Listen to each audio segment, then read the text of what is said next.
in the little cuckoo clock, my father-in-law had built it 50 times bigger and all in it. On the top, that's the cuckoo.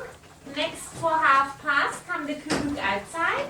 That was in 4 minutes. And when it goes outside, it calls. This makes the voice. That's the bellows. This reel here moves the bellows up and down. The bellows, that's only 2 different pipes.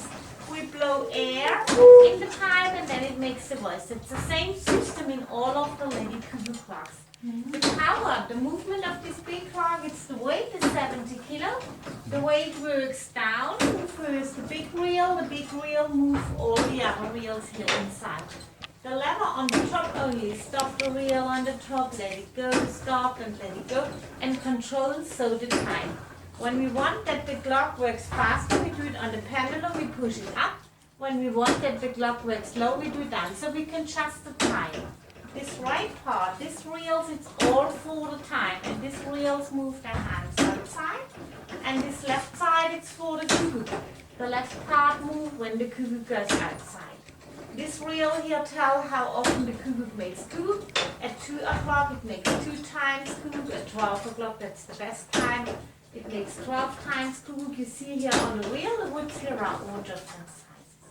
And then when you wait, in 3 minutes, you see the cuckoo outside. Good. Well, thank you very much. Thank you. Thank you. You're welcome. This? Ito yung bunga.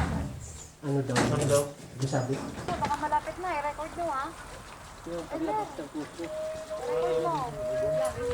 Ayun na, nagtutok na siya. Lalabas mo sa labas, ano? Diyan na. Sa door. Kalalabas eh, tira-tira.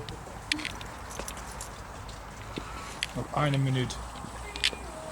De klok is niet juist, is ze? 30. Nog normaal. 1 minute, 1 yeah. minuut. Lalabas? Sa bitana sa taas?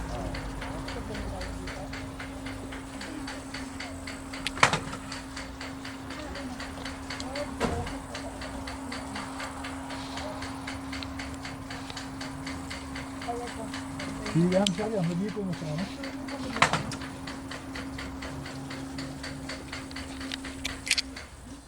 Nou komt ook nog 1 minuut.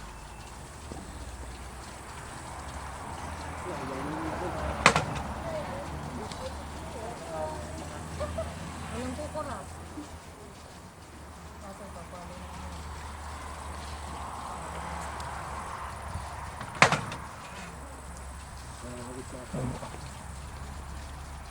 30 seconden.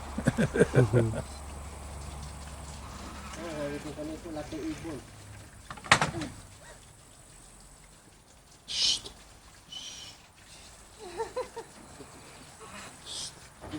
Cuckoo.